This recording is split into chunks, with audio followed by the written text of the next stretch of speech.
Alright, let's go. Number 10. The Lorimer Burst, the signal that started it all. In 2007, astrophysicist Duncan Lorimer from West Virginia University handed a routine task to his graduate student, David Narkovic. He asked him to go through old archived data from the Parkes Radio Telescope in Australia, data that had been sitting untouched since 2001. Scientists had already looked through it. Nothing had stood out. But when Narkovic ran the numbers again, something leaped out of the noise that no one had ever seen before. On July 24, 2001, for just 5 milliseconds, a burst of radio energy had exploded across the sky. It was not a glitch. It was not a satellite. It was not a known pulsar. It was something entirely different, and it had somehow been hiding in plain sight for 6 years. What made it so extraordinary was not just its brightness. The signal had been smeared across a wide range of radio frequencies in a very specific way. In radio astronomy, when a signal travels through clouds of electrons spread across intergalactic space, the lower frequency waves get delayed slightly more than the higher frequency ones. This creates a kind of frequency sweep, a rainbow-like stretch across the radio dial. The degree of that smearing tells you roughly how far the signal has traveled through the cosmos. When Lorimer and his team ran the calculation, the number they got back was staggering. This burst had traveled not from across our galaxy, not from our stellar neighborhood, but from hundreds of millions to possibly billions of light years away. It had crossed intergalactic space and still arrived at our telescope with the energy equivalent to what our sun produces in an entire day, compressed into a fragment of a second. The scientific community initially resisted it. The burst was so singular, so dramatic, that for years researchers debated whether it was a real astrophysical event or some strange instrument artifact. It took years and multiple additional detections before the field accepted that this represented a genuinely new class of cosmic phenomenon. Scientists named them fast radio bursts, and today thousands have been cataloged. Yet despite nearly 2 decades of study, the origin of most fast radio bursts remains poorly understood. Magnetars, which are neutron stars with extraordinarily powerful magnetic fields, are now the leading suspect for at least some bursts. But the enormous diversity in burst behavior, some appearing once and never again, others repeating in seemingly random patterns, some traveling from across the universe while others originate in our own galaxy, suggests that fast radio bursts may not have a single origin at all. The Lorimer burst opened a door into the universe that no one had suspected was there, and to this day, we are still standing in its doorway, not yet sure what lies beyond it. What is perhaps most humbling about the Lorimer burst is that it was sitting in data that multiple researchers had already reviewed. It took 6 years, one more pass through the archive, and a pair of fresh eyes to notice it, which raises an uncomfortable question. How many signals just like it are hiding in data that has already been collected, waiting for someone to look again with the right question in mind? Number 9. FRB 121102, the cosmic scream that never stops. Most fast radio bursts appear once and vanish. Scientists record the spike, analyze the data, and are left with nothing to follow up. No source, no repeat, no thread to pull. Then, in November 2012, the Arecibo Radio Telescope in Puerto Rico detected a burst from a direction in space about 3 billion light years away. It was logged, cataloged, and largely forgotten. Until 2015, when astronomers observed that same patch of sky again, and it burst again, and again, and again. FRB 121102, now more commonly referred to by its updated catalog name, became the first known repeating fast radio burst in history, and it shattered the leading theories. Before this discovery, many scientists believed fast radio bursts were cataclysmic one-time events, the final death cry of colliding neutron stars or evaporating black holes. Events so violent they could not recur. A repeater demolished that model. Whatever was producing these signals was doing so repeatedly, over years, without destroying itself in the process. By 2021, astronomers had logged over 1,600 individual bursts from this single source. The emission patterns were not simple. Some bursts arrived in tight clusters separated by milliseconds. Others were isolated, spaced days or weeks apart. Analysis suggested a possible cycle of roughly 157 days of activity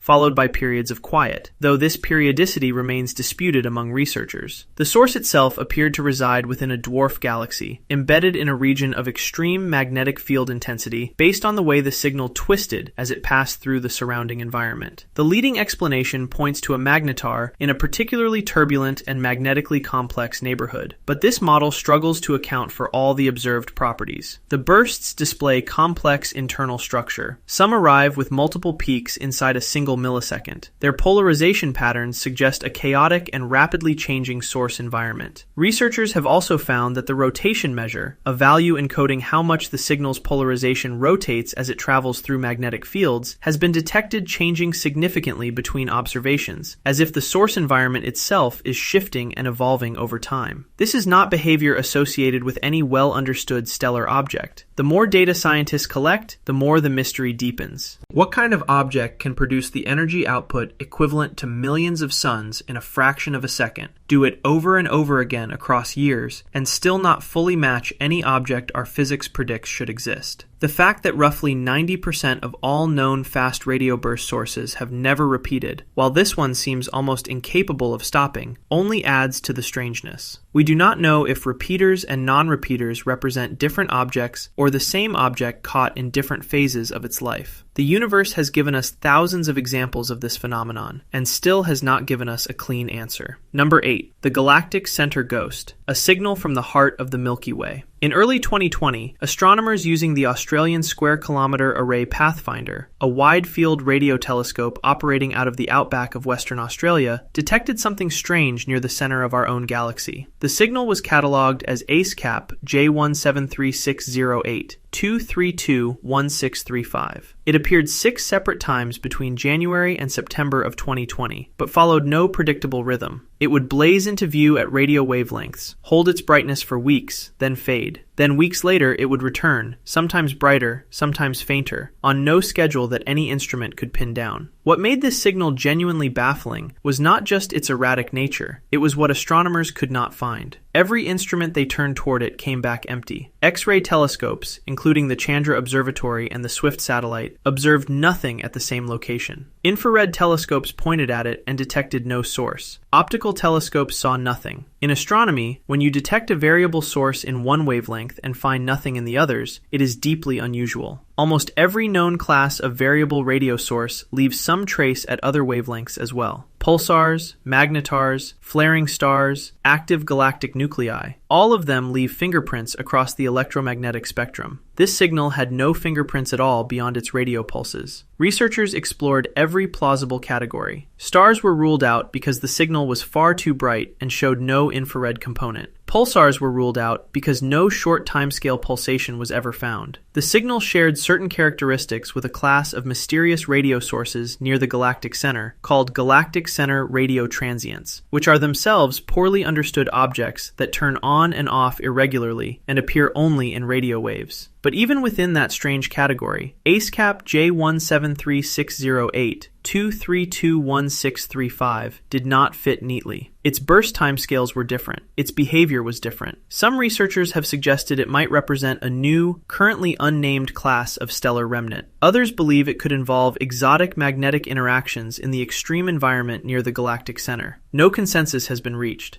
The signal has not been detected since late 2020. It turned on, baffled the world's most powerful radio observatories, and went silent, leaving nothing but questions in its wake. Number 7. GLEAM-X J1927, the ghost that should not exist. In 2018, while surveying the sky with the Murchison Wide Field Array in Western Australia, a radio telescope specifically designed to survey broad swaths of the sky at low frequencies, a then undergraduate student named Tyrone O'Doherty was processing data when he noticed something remarkable. A source near the galactic center had been emitting brilliant pulses of radio energy roughly every 18 minutes. Not every 18 seconds. Not every fraction of a second like a typical pulsar. Every 18 minutes. The object was designated GLEAM-X J192759, 5-523504. Now usually shortened to GLEAM-X J1627. Its behavior became one of the most disorienting discoveries in recent radio astronomy. The pulses it produced were extraordinarily bright, brighter than almost anything else in the sky at those radio frequencies. They lasted for up to 60 seconds, and then, after roughly 3 months of activity in early 2018, the source fell completely silent. Follow-up observations found nothing. The object had turned off. The core problem was physics. Neutron stars, including the exotic magnetar variety, are known to emit radio waves as they rotate. The faster a neutron star spins, the more energetically it can power its radio emission. But there is a threshold. A neutron star spinning slowly enough, below a certain rate, should no longer be able to generate the electrical conditions at its surface needed to produce radio waves at all. Astronomers call this region the pulsar death valley. An object spinning only once every 18 minutes is deep inside that death valley. It should be producing nothing. According to the physics that has explained neutron star radio emission for 50 years, GLEAM-X J1935 should not be emitting anything at all. Yet it was blasting out radiation brighter than almost any other known radio source in the galaxy, and then it simply stopped. What turned it on? What turned it off? And where did it go? As of today, no confirmed detection of the object has been made since early 2018, and no explanation for its existence has achieved broad scientific consensus. Number 6. GPM J1839-10, the signal that has been calling for 35 years. In 2023, astronomer Natasha Hurley-Walker at Curtin University in Western Australia, following on from the discovery of GLEAM-X J1627, set out to find more objects of this strange new variety. Using the Murchison Wide Field Array, her team scanned the sky and found one. But when they began searching through archival radio data to see when it had first appeared, what they found changed the scale of the mystery entirely. GPM J1839-10 had been pulsing in archival data going all the way back to 1988. The object had been emitting detectable radio signals for at least 35 years, sitting in data collected by multiple telescopes across multiple decades, waiting to be noticed. GPM J1839-10 pulses every 21 to 22 minutes, making it even slower than GLEAM-X J1627. Its individual pulses last up to 5 minutes each. The pulses are highly variable in their brightness, sometimes appearing strong, sometimes faint, sometimes skipping their expected window entirely.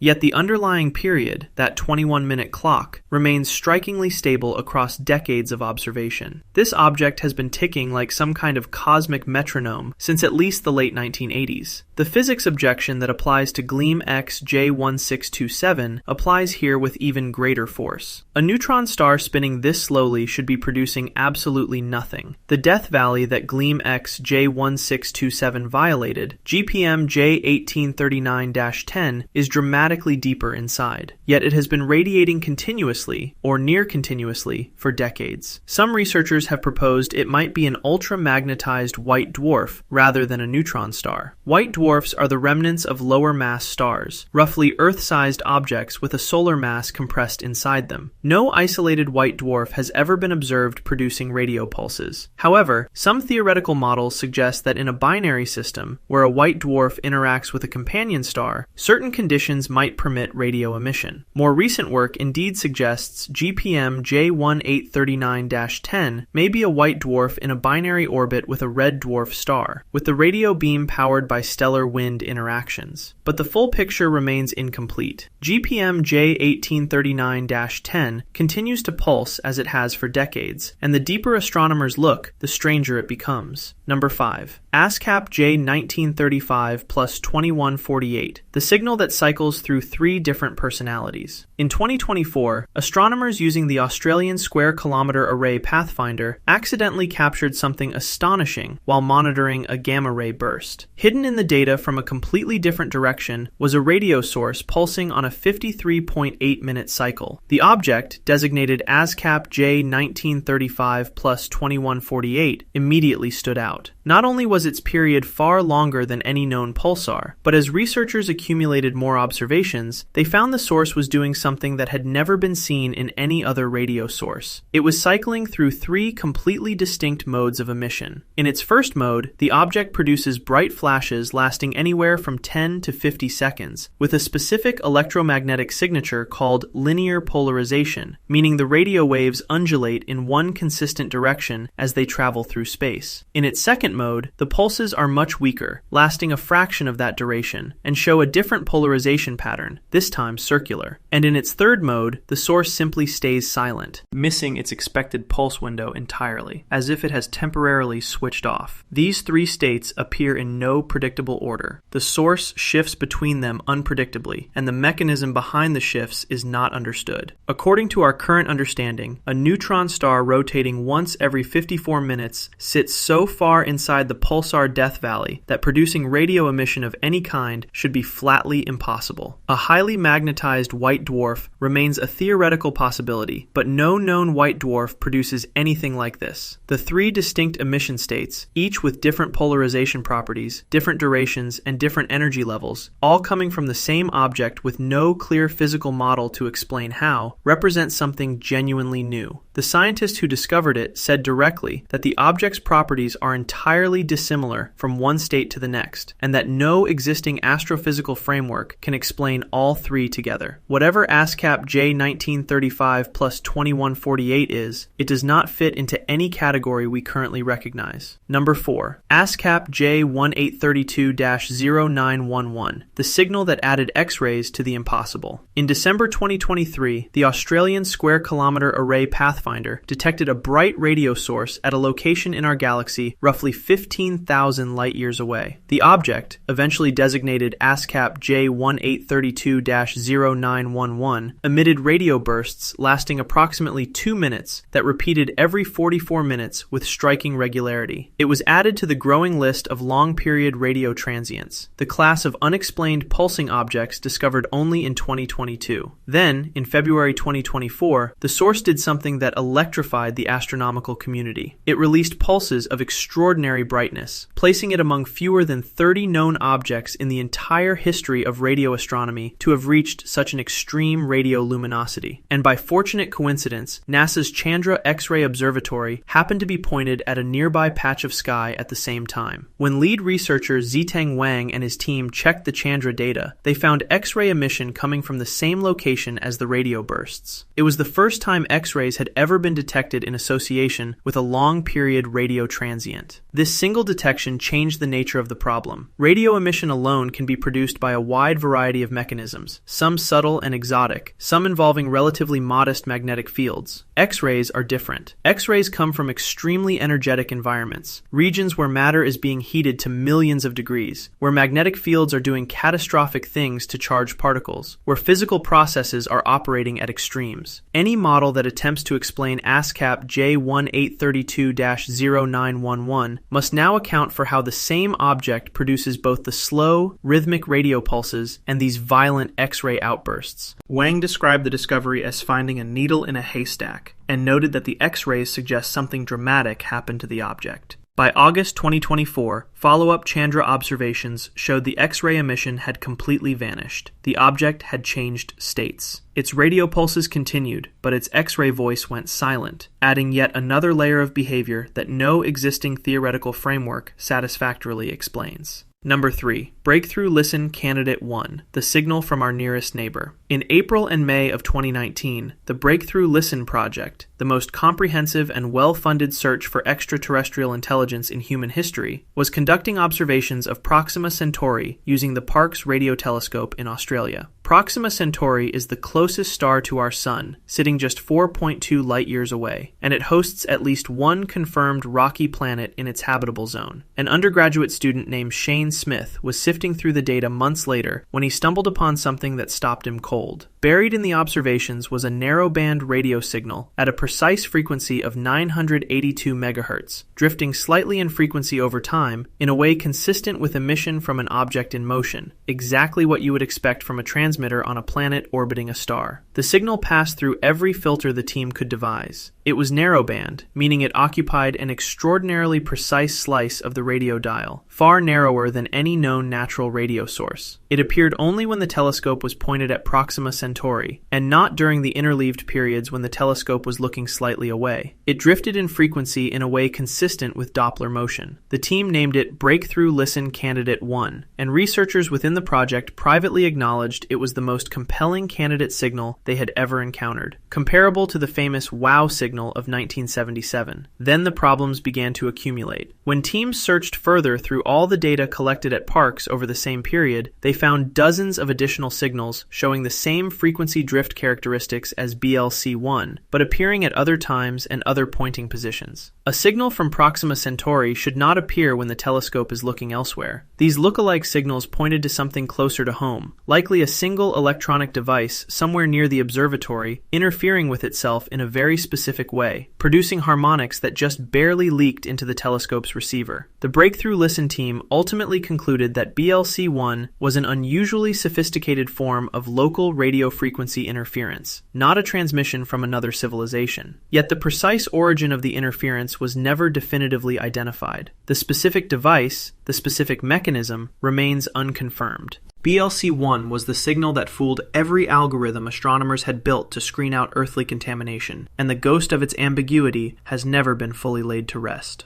Number 2. The galactic hum, the background drone that Voyager heard at the edge of everything. In 2012, NASA's Voyager 1 spacecraft crossed a boundary that scientists had theorized about for decades. It passed through the heliopause, the outermost edge of our sun's influence, the point where the bubble of solar wind that surrounds our solar system finally gives way to the interstellar medium, the thin plasma that drifts between the stars. Voyager 1 became the first human-made object to enter true interstellar space, and what its instruments detected there was not the silence scientists had anticipated. As Voyager 1 traveled deeper into the interstellar medium, its plasma wave instrument began recording a faint, persistent hum. Not a burst, not a pulse, a continuous, low-frequency drone that has persisted across years of observation. The frequency of this hum sits around 300 kilohertz. Scientists have confirmed it represents the density of plasma in the interstellar medium, but the consistency and persistence of the signal across vast stretches of interstellar space has proven genuinely puzzling. The interstellar medium was expected to be relatively quiet and uniform in structure. Instead, Voyager's measurements have revealed electron density patterns 40 times greater than prior theoretical models predicted, oscillating in ways that the best plasma physics models of the heliospheric boundary were not designed to explain. When the data came back, researcher Stella Oker at Cornell, who analyzed the plasma wave recordings, described the interstellar medium as sounding like a persistent, gentle hum. And what makes it troubling is that this hum appears to be quasi-steady, meaning it does not vary the way scientists expected plasma density variations to vary. Our model suggested the interstellar medium would be patchy, turbulent, and irregular on the scales Voyager is now traversing. Instead, the signal has been remarkably consistent. Some researchers have proposed this reveals previously unknown wave modes in the interstellar plasma. Others suggest it may indicate that the heliosphere creates organized structures in the surrounding interstellar medium, extending much farther than predicted, and that Voyager is still detecting the influence of our own sun even at those distances. Neither explanation is fully satisfying. Then, in late 2023, a different and more dramatic anomaly emerged. Voyager 1 began sending back garbled, unintelligible signals. The spacecraft was still transmitting, its carrier signal reaching Earth clearly after a round-trip communication time of more than 22 hours. But the actual data was scrambled, replaced by patterns of alternating ones and zeros that carried no scientific information. For 5 months, one of the most scientifically productive spacecraft in human history went effectively silent. Engineers working with decades-old documentation, contacting some of the original designers of the spacecraft systems, eventually traced the problem to a single corrupted chip in the spacecraft's flight data system. A workaround was devised and implemented by April 2024, restoring coherent communication. But the persistent plasma hum that Voyager recorded in true interstellar space, and the broader picture of an interstellar medium that behaves far more strangely than our models predict, represents a genuine and ongoing puzzle about the nature of the space our solar system is moving through. We sent a spacecraft all the way out of the solar system to take measurements in the interstellar medium, and what it measured there has forced us to revise our understanding of the boundary between our solar bubble and the rest of the galaxy. If the margins of our own cosmic neighborhood behave by physical principles we cannot yet fully explain, what awaits us further into the void? Number 1. The WOW signal, the 72 seconds that changed everything. At 11:16 in the the evening on August 15, 1977, the Big Ear radio telescope at Ohio State University, then being used to support the search for extraterrestrial intelligence, received a signal. The telescope could not point. It surveyed the sky as Earth rotated, so any point in the sky could only be observed for the maximum duration of 72 seconds before rotating out of view. For those full 72 seconds, the signal blazed. Astronomer Jerry Ehman reviewed the computer printout days later. The telescope recorded signal intensity on a scale using numbers and letters. A signal 30 times stronger than background noise would register as the letter U. Looking at the data, Ehman saw the sequence 6EQUJ5 climbing to U and descending, exactly the bell-shaped intensity pattern expected from a point source passing through the beam as Earth rotates. He circled it with a red pen and wrote one word in the margin: wow. What made the signal so extraordinary was not just its strength, it was its structure. It appeared at a frequency of approximately 1,420 megahertz, which is the frequency naturally emitted by neutral hydrogen, the most abundant element in the universe. This is precisely the frequency that radio astronomers had long argued an intelligent civilization would choose for interstellar communication, because any technologically sophisticated species anywhere in the galaxy would know about the hydrogen line. The signal was also narrowband, occupying less than 10 kilohertz of spectrum, far narrower than any known natural astrophysical source. It showed the precise bell-shaped intensity curve expected from a distant point source. It appeared to originate from a region near the constellation Sagittarius, beyond our solar system and beyond our galaxy's immediate neighborhood. Then it was gone, despite the Big Ear monitoring that same patch of sky repeatedly afterward, despite dozens of follow-up campaigns using successively more powerful telescopes across the following decades, including the original Arecibo Observatory, the upgraded Breakthrough Listen Array, and countless other instruments. The signal has never been detected again. Not once. Not a flicker. Explanations have been proposed and dismantled one by one. Terrestrial interference was ruled out. The frequency is in a protected band where Earth-based transmissions are forbidden. Satellite interference was ruled out. Reflections from space debris were ruled out, because no known piece of debris could produce a signal of that shape and duration. In 2017, one researcher proposed that a hydrogen cloud surrounding two comets might have caused it. This hypothesis was firmly rejected by multiple independent teams, including members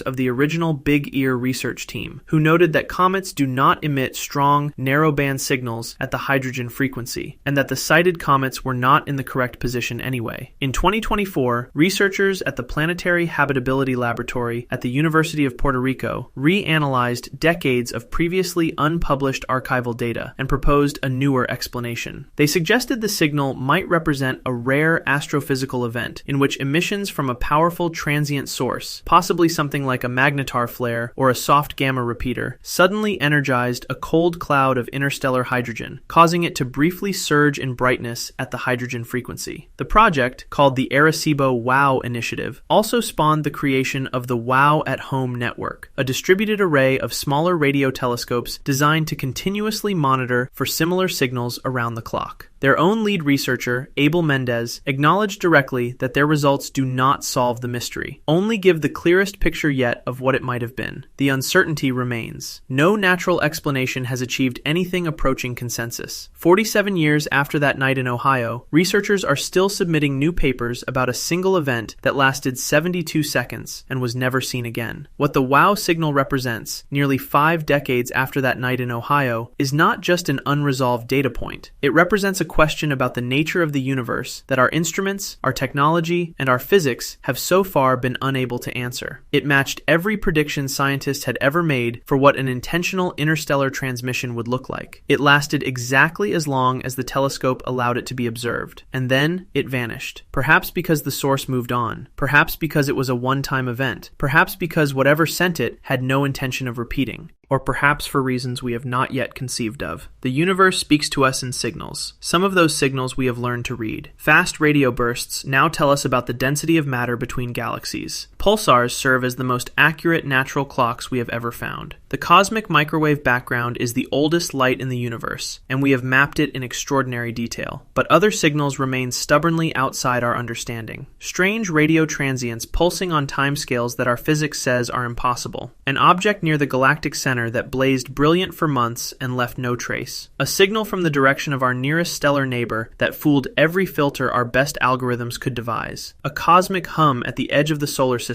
recorded by a spacecraft launched when computers filled entire rooms. A source that somehow cycles through 3 entirely different personalities with no physical model to explain the transitions. And a 72-second burst from somewhere in the direction of Sagittarius that matched every criteria for intelligence and has never come back. Every time we build a more sensitive telescope, every time we process more data with better algorithms, every time we look at the same patch of sky with a new kind of eye, the universe responds with something that does not fit. The signals are real. The instruments are working. What they are detecting, in some cases, we genuinely do not know. And that gap between what we can detect and what we can explain is exactly where the most important discoveries always live. We have been listening to the cosmos for less than a century. The cosmos has been transmitting for 13 billion years. Whatever we are missing, we are almost certainly missing most of it. I'll be sharing more similar videos in the future, so subscribe to stay tuned.